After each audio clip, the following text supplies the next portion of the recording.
해주시겠습니다.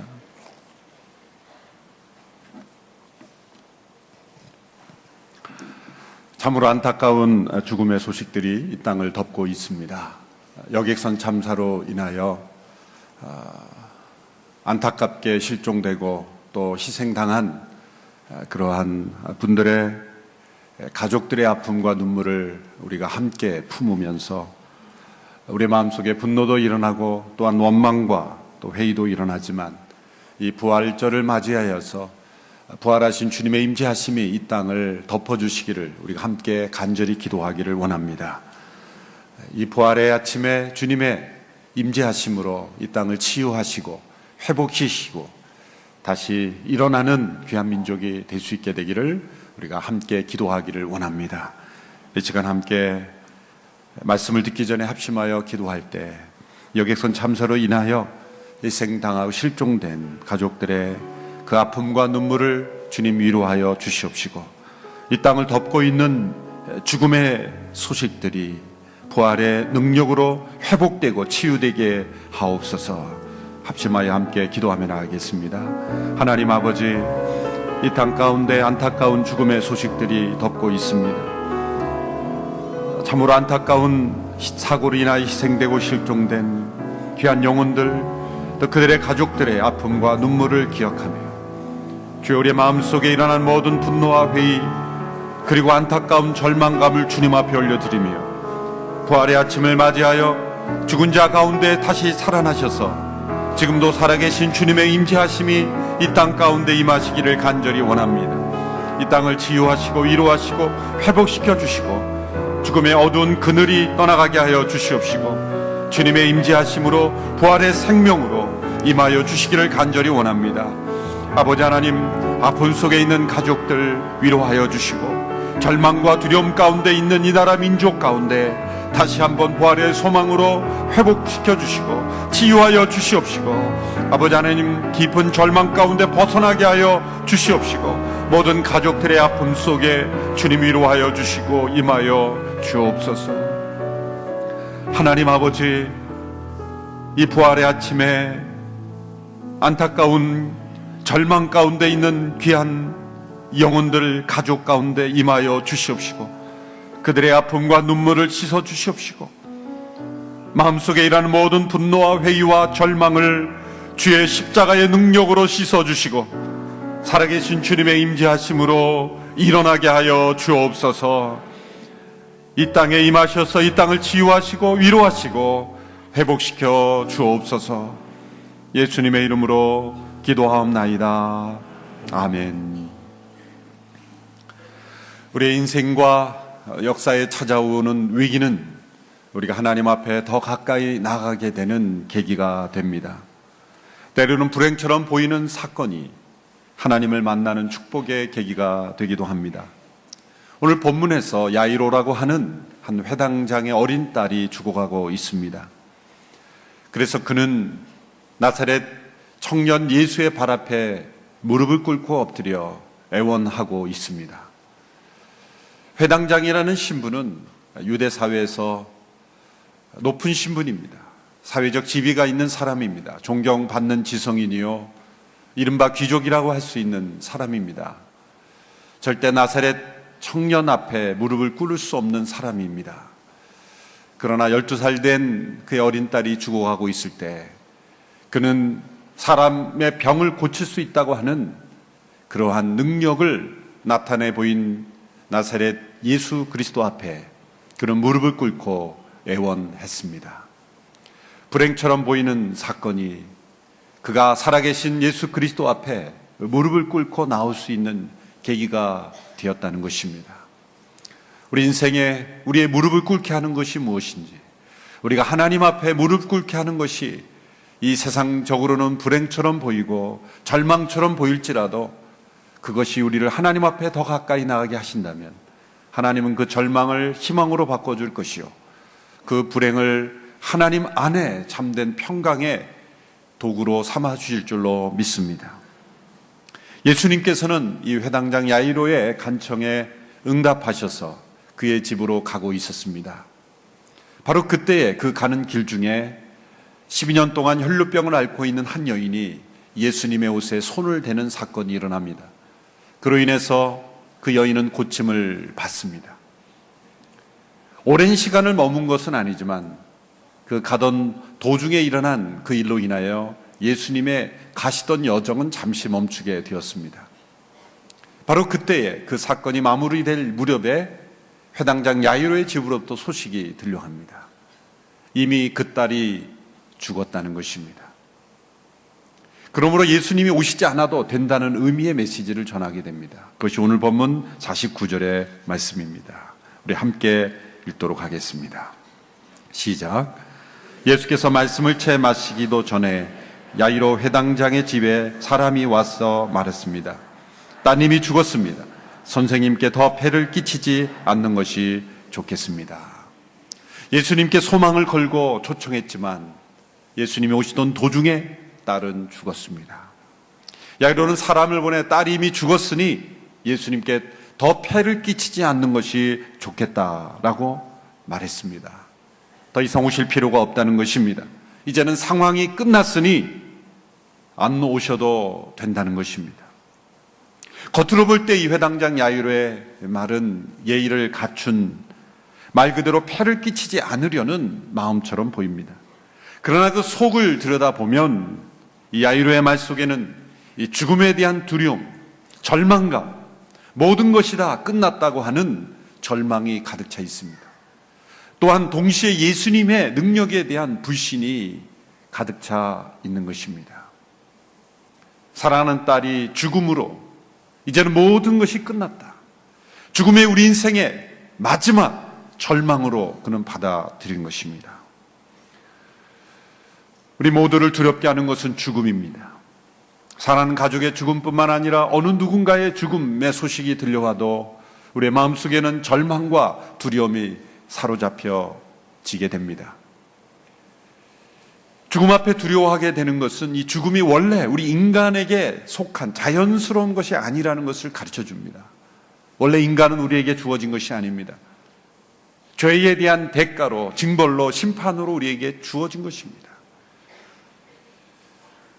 모든 인간은 일평생 이 죽음에 대한 두려움에 종로로 탄다고 말하고 있습니다. 히브리서 2장 15절의 말씀을 보십시오. 또한 죽음이 두려워 평생 노예로 매여 사는 사람들을 풀어주시기 위함입니다. 우리 인생의 모습을 여기 이렇게 기록합니다. 죽음이 두려워 평생 노예로 사는 사람들. 그래서 고린도전서 15장 26절에는 죽음을 가리켜 멸망당할 마지막 원수다, 그렇게 표현했습니다. 모든 사람을 두렵게 하고 절망하게 하고 노예처럼 사로잡고 있는 그 원수인 죽음. 이 죽음이라는 원수가 무너지지 않고는 우리는 자유로울 수 없습니다. 진정 기뻐할 수 없습니다. 예수님을 초청한 그 가정에 죽음이 닥쳤을 때, 12살 된 어린 딸이 죽었을 때 그 가정은 절망했고 두려워했습니다. 그러나 그들이 알지 못한 것은 그들이 초청한 그 예수님이 죽음의 결박을 푸시고 죽음을 이기시고 죽음을 이기신 승리자이시라는 것을 그들은 믿지 못했다는 것이죠. 예수님이 오셔도 이제는 더 이상 할 일이 없습니다. 생명의 기운이 조금이라도 남아 있었더라면 기적을 일으키시는 예수님의 능력으로 예수님이 회복시킬 수 있었겠지만 이제 상황은 끝났습니다. 예수님이 오셔도 더 이상 할 일이 없습니다. 죽음 앞에서는 예수님도 아무런 할 일을 할 수 없다는 것을 그들은 생각하고 있었기 때문입니다. 예수님의 능력을 불신하는 것이요, 예수님이 어떠한 분인지를 알지 못한다는 것입니다. 매튜 헨리 목사님은 이렇게 설명을 했습니다. 죽은 이후의 의사를 부르는 것은 어리석은 일이지만 죽음 앞에, 죽음 이후에 그리스도를 부르는 것은 결코 어리석은 일이 아닙니다. 돌아가신 분의 시신을 놓고 예수님 살려달라고 기도하라는 뜻이 아닙니다. 물론 그런 기도가 불가능한 것은 아닙니다. 그러나 과연 그런 기도가 하나님이 원하시는 뜻인지를 우리는 분별하고 기도해야 되는 것이죠. 죽음이라는 문제를 가지고 예수님 앞에 나아가 이 죽음을 어떻게 처리하셨는지를 받아들여야 한다는 것입니다. 이 두려움과 불신에 빠져 있는 야이로의 가정에 주님이 찾아가셔서 예수님은 그들에게 네 마디의 말씀을 통해 그들을 위로하시고 그들에게 부활의 승리를 선물해 주십니다. 첫째는 50절의 말씀에 나타나 있습니다. 오늘 본문 8장 50절의 말씀을 함께 읽겠습니다. 시작. 이 말을 듣고 예수께서 그에게 말씀하셨습니다.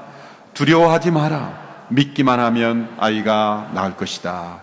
두려워하지 마라. 믿기만 하면 아이가 나을 것이다.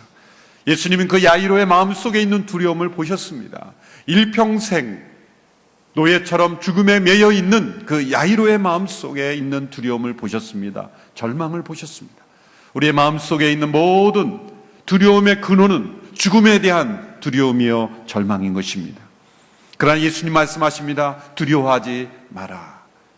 결코 그리스도 안에서 죽음은 두려워해야 될 대상이 아니다. 절망의 이유가 되지 못한다. 무엇을 믿으라는 것입니까?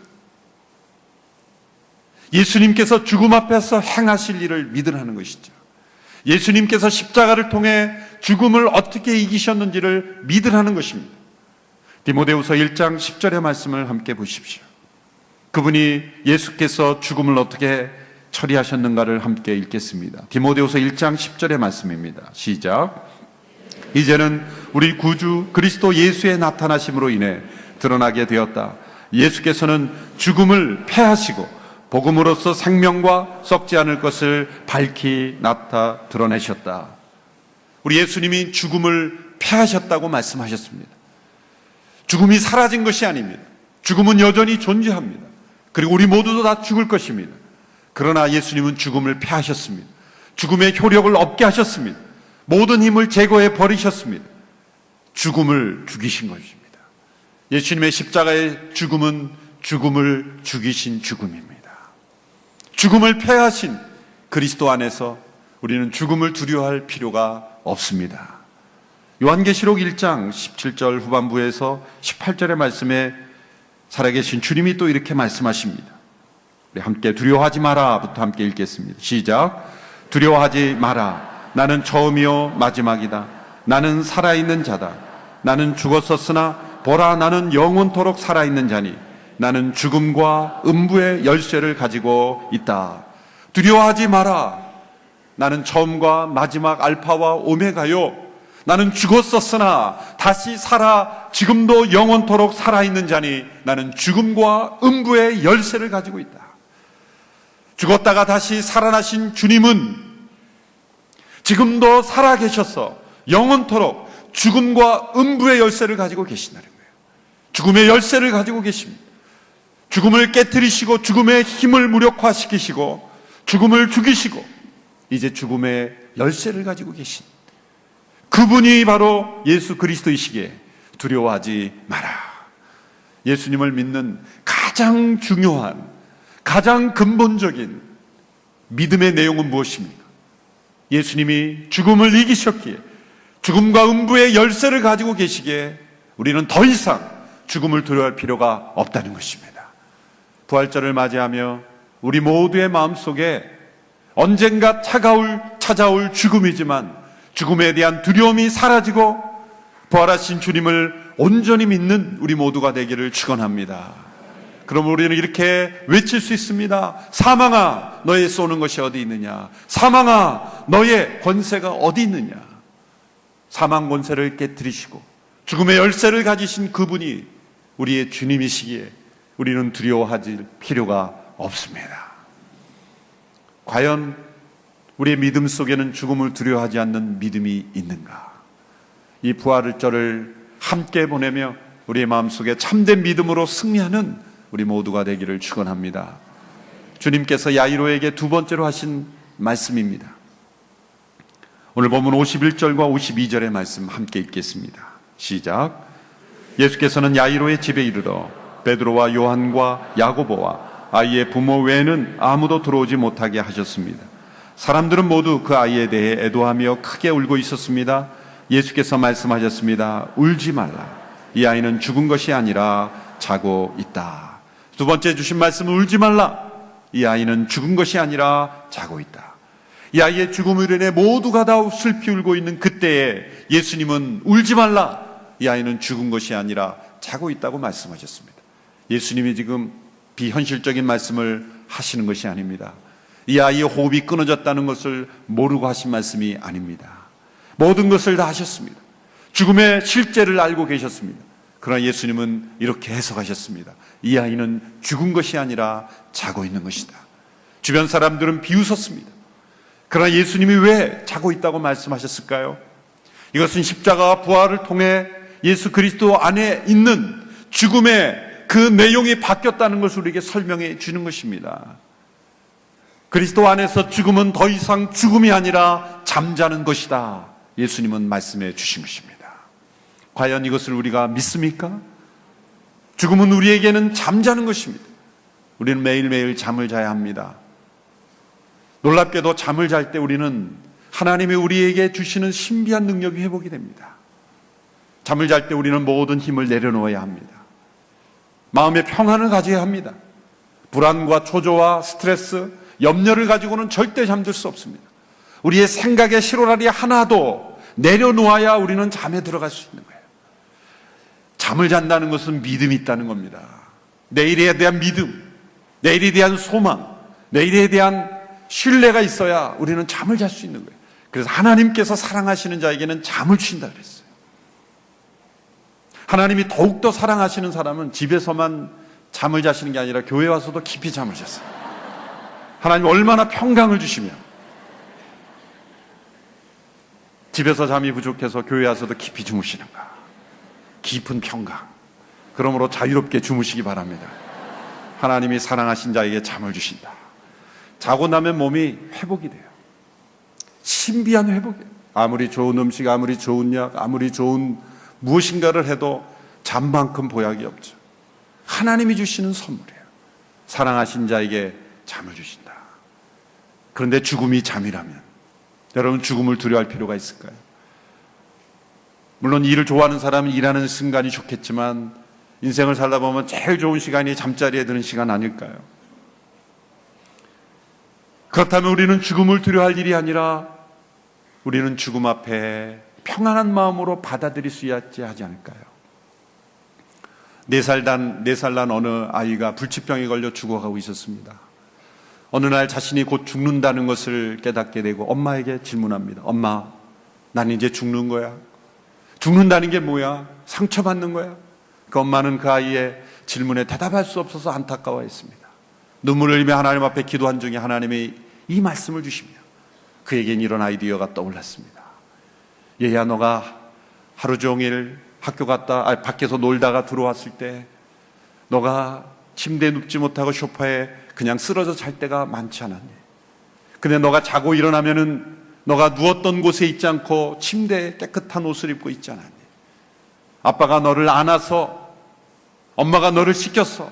더러운 옷을 벗기고 깨끗한 침대에 깨끗한 옷을 입고 너를 눕히기 때문이야. 너는 무슨 일이 일어난지 알지 못하지만 바로 엄마 아빠가 너를 위해 너의 몸을 옮겨주었기 때문이야. 죽음이란 바로 그런 것이란다. 너는 이곳에서 잠들지만 우리 하나님 아버지께서 너를 안아서 너를 하늘나라의 침대에 눕혀주실 거야. 그래. 그 아이는 그 엄마의 말을 믿고 일주일 후에 하늘에 있는 아버지께서 마련하신 침대에 눕혀졌습니다. 어느 가정에 어느 어머니가 마지막 돌아가시기 직전에 가족들과 다 인사하고 있었습니다. 어머니는 모든 가족들에게 굿바이라고 인사를 했어요. 물론 외국에서 일어난 일이기 때문이죠. 굿바이, 굿나잇이라고 인사를 했어요. 굿나잇, 굿나잇.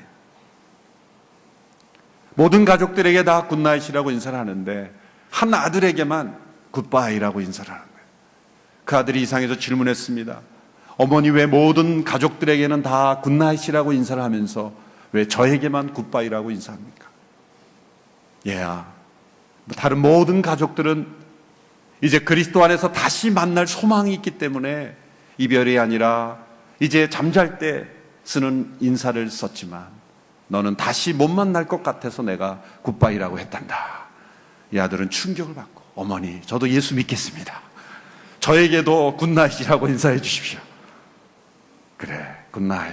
그리고 세상을 떠나셨다는 거예요. 죽음은 굿바이가 아니라 굿나잇입니다.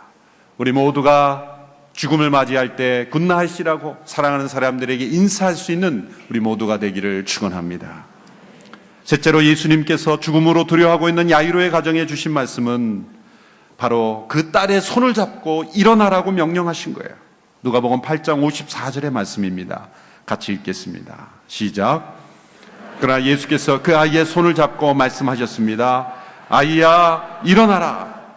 아이야, 일어나라. 예수님께서 복음서에서 죽은 자를 살리신 기적이 3번 나타납니다. 첫 번째는 나사로의 죽음 앞에서 나사로야 일어나거라. 그리고 누가복음 7장에 나인성 과부의 외아들이 죽었을 때 장례를 치르러 가던 중에 예수님께서 그 관에 멈추시고 이렇게 말씀하셨습니다. 청년아, 일어나거라. 그리고 오늘 본문에 야이로의 딸, 12살 딸을, 방금 죽은 그 딸에 대해서 명령하셨습니다. 아이야, 일어나라. 이 3번의 공통점은 무엇입니까? 모두가 다 명령하셨다는 거예요. 죽은 자를 향하여 명령하셨다는 거예요. 죽은 지 4일이 지난 나사로에 대해서도 명령하시고, 이제 장례 행렬 가운데 있는 관을 향해서도 명령하시고, 그리고 조금 전 죽은 이 어린아이에게도 명령하신 거예요. 우리 예수님은 죽은 자에게도 명령하실 수 있는 능력이 있으신 분이십니다. 예수님 부활하신 이후에만 이 능력이 생기신 것이 아니라 이미 십자가를 지시기 전부터 이 능력을 가지시고 십자가에 죽으신 거예요. 죽은 자를 살리시는 그분이 자신을 보호하지 않는 이유가 무엇입니까? 그분의 죽음을 통해 우리 모두에게 부활의 생명을 선물해 주시기 위해서입니다. 아이야, 일어나라. 이 명령을 우리가 그리스도 안에 잠자는 자가 되었을 때 우리 모두 한 사람 한 사람에게 주님은 명령하실 것입니다. 아이야, 일어나라. 누구야, 나오너라. 누구야, 깨어라. 잠잔다는 것은 자다가 깰 때가 있다는 거예요. 이제 일어나라는 명령에 우리 모두가 죽은 자 가운데서 다시 일어나게 될 줄로 믿습니다. 마지막 4번째 예수님의 말씀은 위트 있는 말씀이요, 아주 우리에게 중요한 말씀입니다. 그것은 그 아이에게 먹을 것을 주라는 말씀입니다. 오늘 본문 55절의 말씀입니다. 우리 같이 함께 읽습니다. 시작. 그때 아이의 영이 돌아와 아이가 곧 일어났습니다. 그러자 예수께서 아이에게 먹을 것을 갖다 주라고 말씀하셨습니다. 다시 살아난 이 아이에게 먹을 것을 가져다 주라는 것은 다시 현실 속으로 데리고 들어오는 것입니다. 다시 소생케 되는 놀라운 기적이 있었지만 그것은 어떤 허황된 상상 속의 일이 아니라 현실 속에 일어난 일이요, 그 아이는 먹을 것을 먹어야 살 수 있는 현실이라는 겁니다. 다시 살아났으면 먹지 않고도 살 수 있는 몸으로 만들어주셨으면 얼마나 좋았을까요? 죽은 자 가운데 다시 살아나는 그런 능력을 보여줬으면 우리 모두가 먹지 않고 살 수 있는 인생을 만들어주시면 얼마나 좋을까요? 그러나 먹어야 살 수 있는 존재, 그것이 우리의 현실입니다. 부활의 소망을 믿는 것은 우리 현실을 떠나는 게 아닙니다. 매일매일 일하고 먹고 노력해야만 살 수 있는 인생을 버리는 것이 부활의 신앙이 아닙니다. 언젠가 우리가 죽은 자 가운데 다시 살아날 수 있다는 부활의 소망을 갖는 것은 우리 매일매일의 현실을 외면하는 것이 아닙니다. 부활에 대한 소망은 더욱더 우리의 현실에 충실하도록 만드는 신앙인 것입니다. 다시 살아날 소망이 있게 난 어떻게 살아도 되고 아무렇게나 죽어도 된다는 뜻이 아니죠. 우리의 생명을 고귀하게 여기고 우리의 생명을 가치 있게 사는 인생이 바로 참된 부활의 소망이라는 것이죠. 아이야, 일어나라. 이 말씀을 통해 한 어린 딸을 소생시켰습니다. 물론 그 딸은 다시 죽었습니다. 이것은 소생입니다. 그러나 이 소생은 장차 우리에게 임할, 그리스도 안에 잠자는 자에게 임할 영원한 생명의 부활을 우리에게 미리 보여주신 것입니다. 우리에게 이 예수님의 말씀을 통하여 죽음에 대한 두려움이 떠나가게 되기를 축원합니다. 다시 그리스도와 함께 깨어 영원한 생명으로 살아날 소망으로 회복되는 귀한 이 아침이 되기를 주님의 이름으로 축원합니다. 아이야, 일어나라. 우리 모두가 듣게 낼 이 음성을 사모하며 살아가는 우리 모두가 되기를 주님의 이름으로 축원합니다. 기도하겠습니다. 죽음의 두려움 속에 사로잡혀 있는 가정에 찾아가셔서 아이야 일어나라 말씀하심으로 새로운 생명의 능력을 공급해 주신 주님을 찬양합니다. 오늘 이 나라 민족에 아이야 일어나라 말씀하신 주님의 임재하심이 임하여 주시옵소서.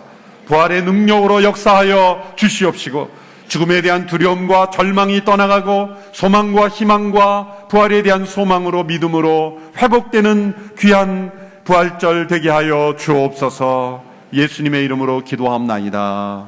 아멘. 다 같이 일어나셔서 함께 부흥 찬양 드리겠습니다.